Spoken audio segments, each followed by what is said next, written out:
Hello, and welcome to the SMU Video Archive Series. In this series, we interview members of the SMU community who can provide insight into the history of SMU, especially from the perspective of their time at the university. I'm Neil McFarland, and today we have with us Dr. Douglas Jackson. Doug, thank you so much for joining me here today.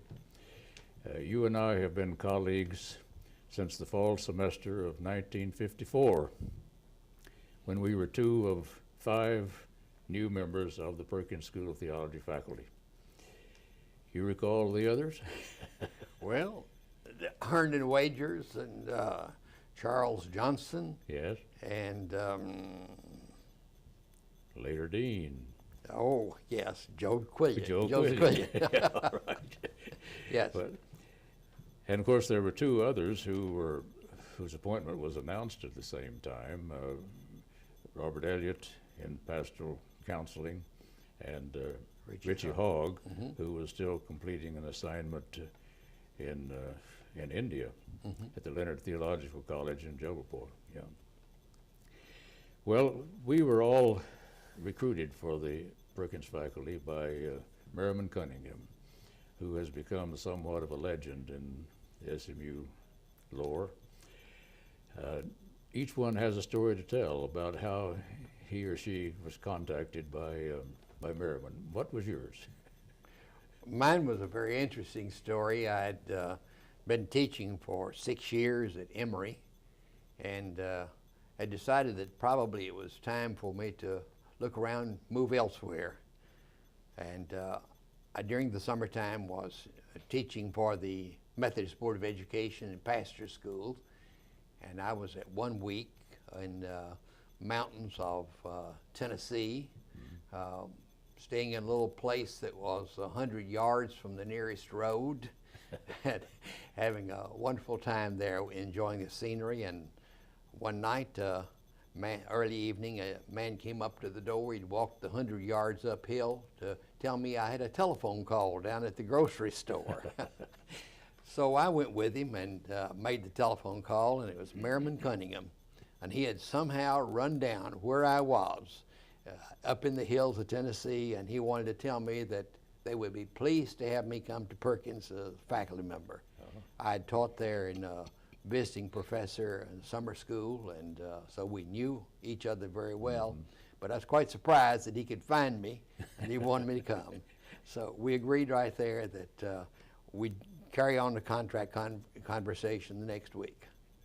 Well, he was a dedicated recruiter, wasn't he? He was. His first real coup, I guess, was bringing Albert Outler here Yes. in the early 50s. But then soon after we joined here, why, he brought in Stuart Ogden and John Deschner. And he put together a very, very interesting group of faculty members. He did. Well, just mentioning Merriman Cunningham, of course, brings back for all of us a lot of memories. He was a pioneer in many ways, but perhaps most notably in promoting racial integration. Yes. And since you are a sociologist, or a sociologist for that matter, you must have had not only a lot of interest in what he was doing, but were involved in it.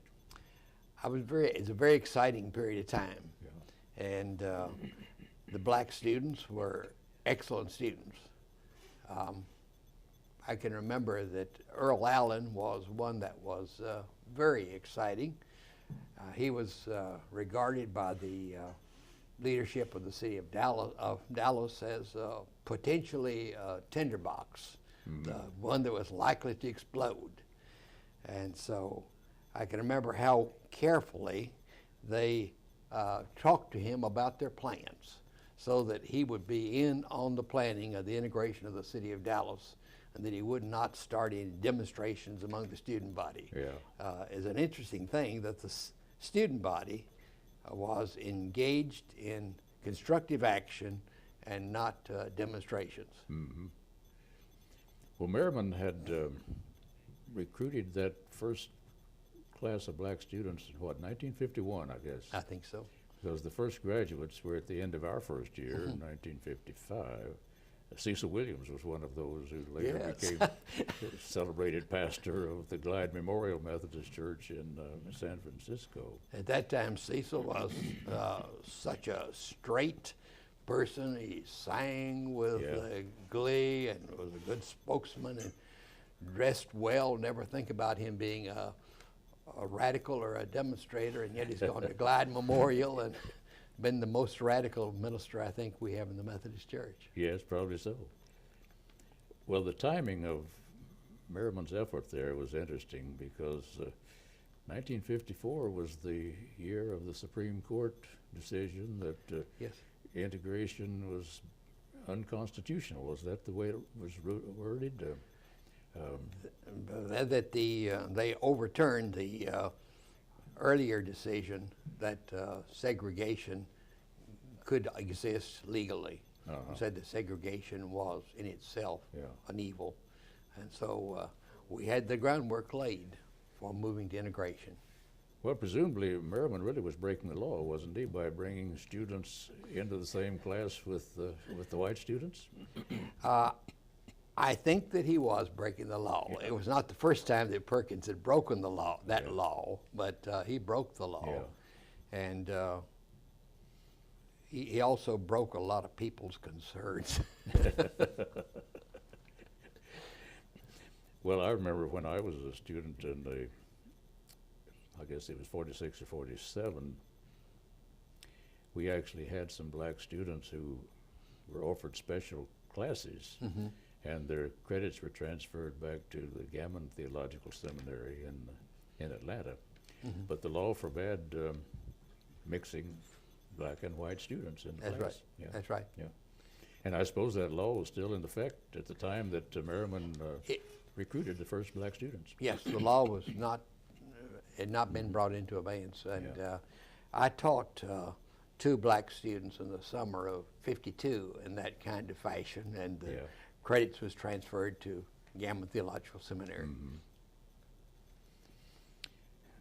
Well, it was an interesting time and a very critical time, and of course we got a lot of attention from the community at the time that we were involved in all of this, and I won't go into all the details of that, but Merriman, I felt, and his wife Whitty, mm-hmm. were just real heroes in the way in which they pursued this whole effort. I remember one time that you and I were involved in one little interesting debate downtown. You were invited to debate, bring along a colleague, and you brought me. You want to recall that incident? Well, there was a luncheon club that met. I don't know exactly what their main purpose was, but they'd talk about the Bible and American tradition. And this was the occasion they wanted to have a debate. And the debate was to be on the topic, resolve that segregation is both scriptural and constitutional. Unconstitutional. Yes. Unconstitutional. And so you and I came to say that the scriptures, as we understood them, did not make distinctions between the races, and that we were all God's children. We had a bit of a trouble getting that point of view across. Well, in our opinion, we had won hands down, but there was no one there who agreed with us in that matter. I remember one woman coming up afterwards and sympathizing with us because we were so deeply rooted in this erroneous point of view. Yes. And I think the chairman of the group offered afterwards, said, if you can give me 15 or 20 minutes, I'll take you through the Bible and show you that black people are not descendants of the Adamic race, but are descendants of the beasts of the field. I hope for the most part we've gotten beyond that kind of a position. Yes. But there were other controversial matters going on at that time, and we had some questions raised about some of the speakers that we brought on campus. In many cases, the students invited them and got us into hot water. Yeah. You were involved in one of those. I was involved, I guess, in trying to safeguard the backside of the church against being alleged to be communist. At that particular point in time, a widespread feeling in Dallas that the National Council of Churches was communist, infiltrated, or perhaps dominated. And although SMU was not primarily concerned in any work of the NCC, National Council of Churches, it did feel like that it ought to have the truth said, and that all such allegations would be defended. For instance, there had been an article written just in 1954, Methodism's Pink Fringe, in which there were charges against prominent Methodist bishops that they were too close to the Communist Party. So there was a speaker brought in by the students who had been allegedly a communist and who had been planted by the FBI in communist cells to keep watches on them. And he'd written a bestseller book about his former life as a communist and an FBI spy. So in concern that he would attack the National Council of Churches, I was there as the point man to say what the National Council really had to say. Now, who was that individual? I think his name was Herb Philbrick. He had a book called I Led 3 Lives for the FBI. Yeah. Well, there was a fairly sizable assembly in McFarland Auditorium for that presentation. I remember you were on the stage to play the appropriate role. Mm-hmm. Yeah. Well, those were interesting times, and that must have been what, in the late 50s? That would be late 50s, before 1960. Mm-hmm. Just in that period of several years prior to the Kennedy assassination in '63, we faced a lot of flack from many different sources, and with ultra-conservative elements here in the city of Dallas. Yes, yes. One of the interesting things was when they had Martin Luther King speak in the McFarland Auditorium, and of course it was packed, and there was fear that harm might be done to him. Mm-hmm. So there were good bodyguards there to take care of him. Had a meeting of ministers just before, and he came to the meeting, and I was picked out by the Dallas Council of Churches to sit with the local leader of the black Muslims who had come. And so we had conversations. I referred to him the rumor that's going around that the black Muslims might assassinate Martin. He says, Martin's a brother. If anybody touches Martin, he will deal with us. Mm-hmm. And it's a very steely voice. So I was glad that I had nothing in mind. Right. Well, that period then in the early 60s also was a time when we were trying some new experiments on the campus, the University College, and a few things of that sort. You were involved in some of that planning and structuring too, were you not? Yes. I was in charge of chairman of a committee that worked on curriculum to try to get the social sciences together to teach a course that would be a required course for the freshmen. And then after we did our work, I was made coordinator of the committee to get the faculty together and the curriculum together and assignments. And so we taught a course that was a year-long course called Nature of Man. Yes. For a period of about 10 years. It was a required course for all freshmen. Mm-hmm. I taught a version of that for the Nature of Man in non-Western perspectives. Yes. Well, what other things do you recall from that period that were of great concern to you and that you had some involvement in? Well, I was very pleased that SMU was so concerned that all parts of the university would work together. Mm-hmm. And that at Perkins, as you remember, we all as a total faculty worked on curriculum. Yes. Which is really a novel thing. I did not know at that time how novel it was, but we were able, I think, to bring insight to the curriculum that would not have come otherwise. And when we had the Nature of Man, we had representatives from all parts of the universities as teachers for the freshmen, representatives from the law school and from the business school and from the School of Theology, all teaching freshmen just entering the university. Mm-hmm. I also was fortunate enough to teach a course in the law school with a faculty member of the law school on ethics of law. And with... Can you identify that particular faculty member? Oh, it was the dean. Charles Gallivan? Charles Gallivan. Oh, really? Yeah. And then I taught with the then dean over at the School of Business in a course on business ethics. That would have been Aaron Sarton. Aaron Sarton. Yeah. We've had great fun about it. I don't know about the students, but we faculty had great fun.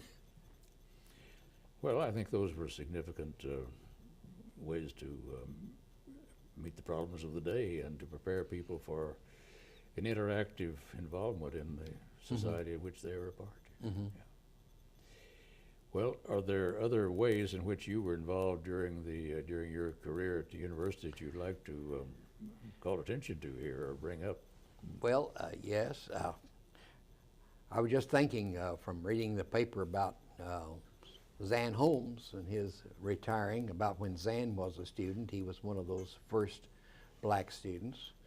And after he had served in pastorate's year, he decided to take a master's degree and did a master's degree in studying the educational problems of the city of Dallas, which are still with us. Still with us, yes. And there was an organization trying to bring better quality to the schools then called League for Educational Advancement in Dallas. And it was regarded as very progressive and trying to overturn the previous mistakes. And Zan did an excellent job in analyzing the political structure and the educational structure of that League of Educational Advancement. And they actually did, for a while, take over the school system and bring it to advancing over where it had been. It wasn't a permanent solution, but it was a good solution. Did you chair his committee? Yes, I chaired his committee. And he took a master's degree. Yes, Mm-hmm. Then I also had another interesting program. A young lady named Carol Tometz. I was on her committee with Morton King. We directed her study. In sociology. In which she studied the power structure of the city of Dallas. And now this was what year? This would be in the early 60s. Early 60s also. And she had good family ties to members of the power structure. Yeah. And they probably told her more than later on they wished they had told her. But she came out with following the kind of model that had been done in Atlanta by Floyd Hunter, of showing that the major decisions in the city of Dallas were not made by the elected officials, generally speaking, but were made by the people who were the captains of finance, who were spending their time on the Dallas Citizens Council. Yes. And she had this whole story well done. And as far as I could see, it was a thoroughly correct picture. Well, she then left to go to California to teach, married and went to California and taught. And Fortune magazine, hearing about this some way, came into town and queried me and Fred Carney, who knew some things about this, and wrote a lead article in Fortune magazine, which caused a great deal of controversy. For you locally. For us locally. There was some demand that both Fred and I be fired because we had talked too much about what the power structure did. I won't ask you where that demand came from, but we can leave it to everyone's imagination, yes. I suppose. Well, your mention of Zan Holmes reminds me I had the privilege of recruiting him at Houston Tillotson College in Great. my second year here on the faculty. And then he came the following year in '56 to begin his work here. I was in that year in Japan, so I didn't get to welcome him to the campus. But I've taken some pride in the fact that I had that opportunity to recruit him from Houston Tillotson College. Well, he has, of course, continued also to teach at Yes. Perkins Oh, yes. in homiletics. And if he retires, I'm afraid we'll also lose him in that capacity. That's sad. Yeah, that's very sad. Well, just go ahead. I was very much interested in the field of race relations, and I'd had a minor in my doctoral program at Northwestern under Dr. Melville Herskovitz, Oh, yeah. who was at that time, Outstanding sociologist, yes. he was considered the #1 anthropologist of African culture in the world. Oh, And so when I went to Emory, I taught a course there, which the dean said he didn't think I'd have anyone take the course, elective course, on the culture of the black man, the culture of the African. yeah. And I had 90 students the first semester. So when I came to SMU, this course was also taught here. And I had good relations with the black community and with the black students, and enjoyed it very much. I tried to, I was one of those who tried to get us a human relations commission started in Dallas, which was hard going for 10 years. We finally got one going. So human relations commissions and Under what auspices? Under what auspices would that be? We'll be just creating it. Oh. No auspices. Oh, no auspices, huh? Well, there was one other contribution that you made to the university that I'd like to mention. You had a son, Don, who went to SMU and later came back to teach for a while in the business school, isn't that right? Yes. I was gone for a year on sabbatical, so Aaron Sarton brought him in while I was gone. He was taught at the business school for 12 years, Yeah. and we're very proud of that. Well, I'm sure so. He is now in business himself. Yes, he's a financial consultant, the city. Well, he was a very impressive young man and continues to be an impressive middle-aged man in my judgment. What year did you retire? I retired in '84. In '84. Yes. So you've been out of 17 years. 17 years. What have you found to keep busy doing in the meantime? Well, I have been an inveterate reader all the time, and Yes. so I just do read Yes. all the time. I have had some health problems, and so I have not been an active speaker or actively engaged in any kind of activity since then. Yeah. And your wife Othello also has experienced some health problems. Yes, And I hope that for both of you, those are going to be worked through very successfully. Thank you. Yeah. You mentioned the fact that you were an inveterate reader. One of the things that used to amaze your colleagues and the students when you were in the faculty there was your ability to remember what you had read. It was as if you were reading it from the backs of your eyelids. Well, Had a photographic memory, I think is the term Wow. that is used for it. well, I have been blessed with a good memory. Yeah. For most of us, that fades rather dramatically as the years go on. I hope that yours is still I have a little intact. trouble remembering names. So do I. Well, one other thing that I think of in our association back during the years was our common interest in basketball. Of course, you'd come from the state of Kentucky, where basketball at that time was king, and I guess to some extent still is. We think it is.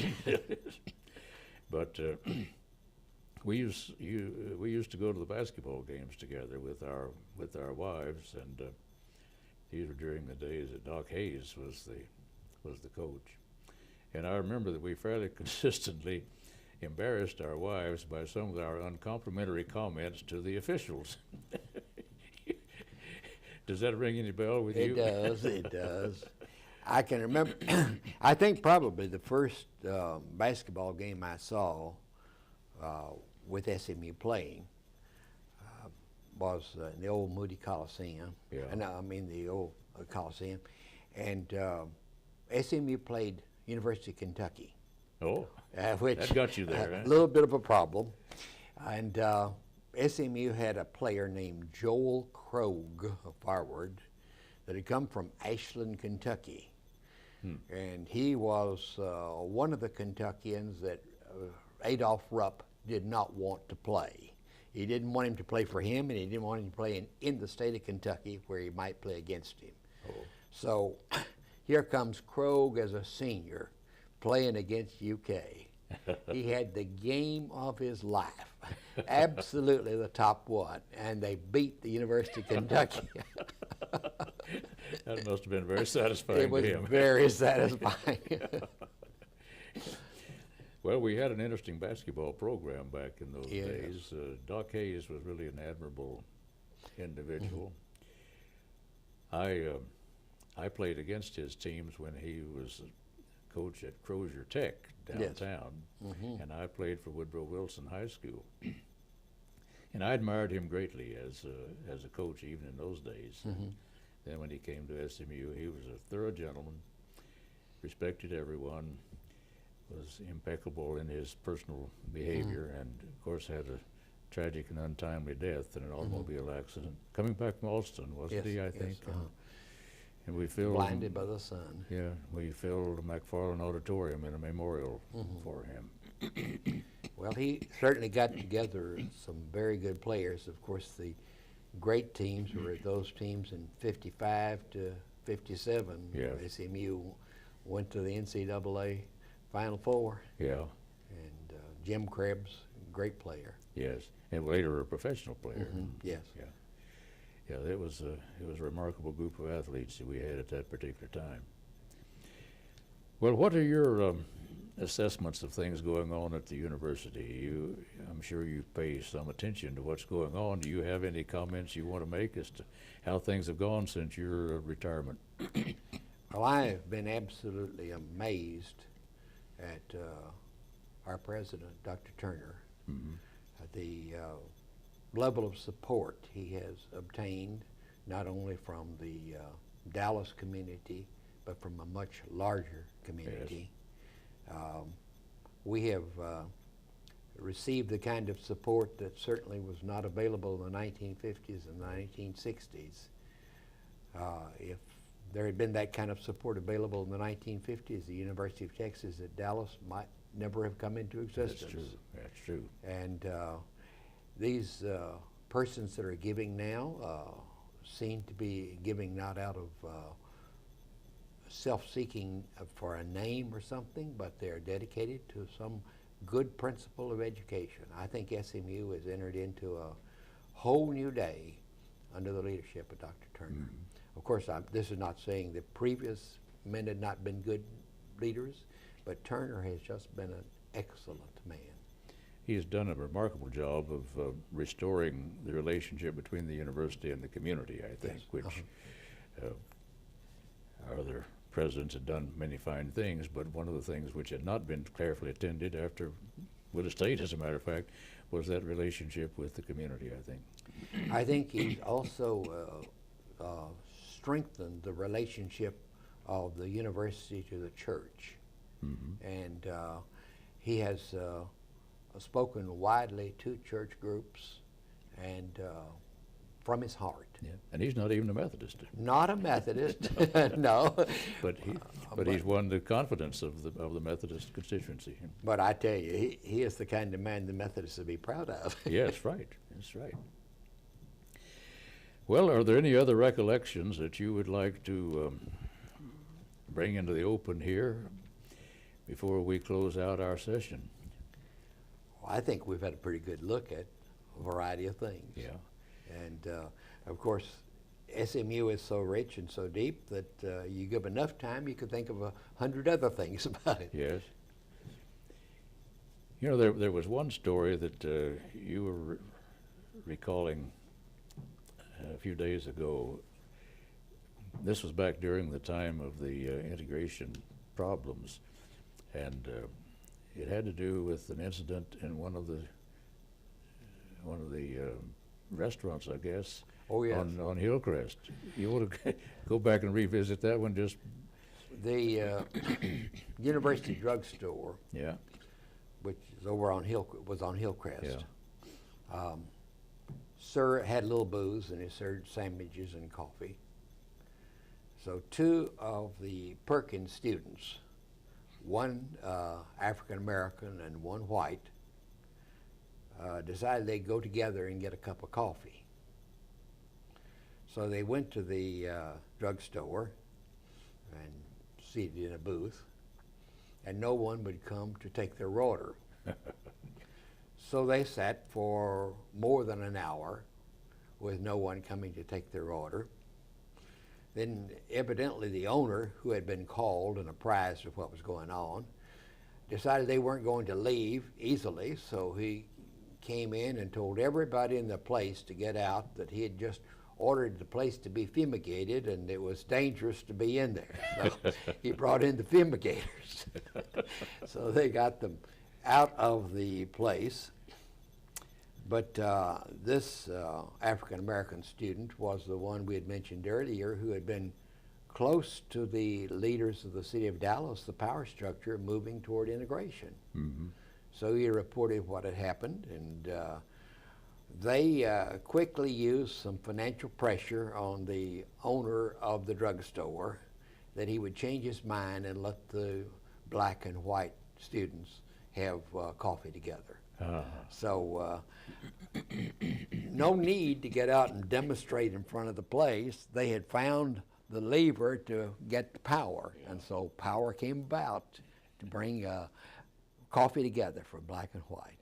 Now, that white student was not studying for the ministry. He was not sure what he was going to do, and he decided after that year he was not going to be a minister. He went to Arkansas, back to Arkansas, a lawyer, and was appointed to the U.S. Senate, and was a short-term member of the U.S. Senate. Filling in a vacancy. Filling in a vacancy that had opened, and he said he wasn't interested in being a long-term senator, but he would take it for a short time till the party got their ducks in a row. The young African-American has had a very fine service as a minister, pastor in Houston, of an independent church in Houston. I see.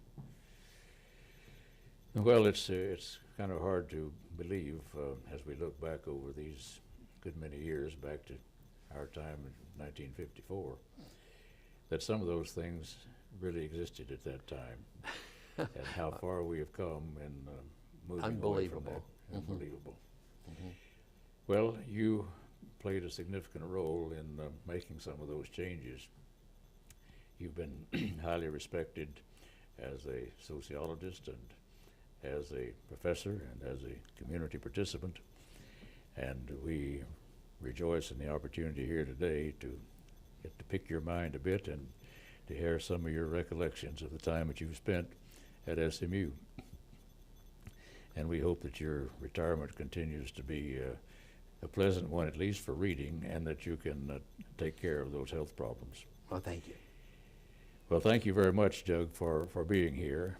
And with this, we will close this particular interview, but let you and me keep on keeping on in the future years. All right. Good. Wonderful. Good. Go to some basketball games. Yeah, right.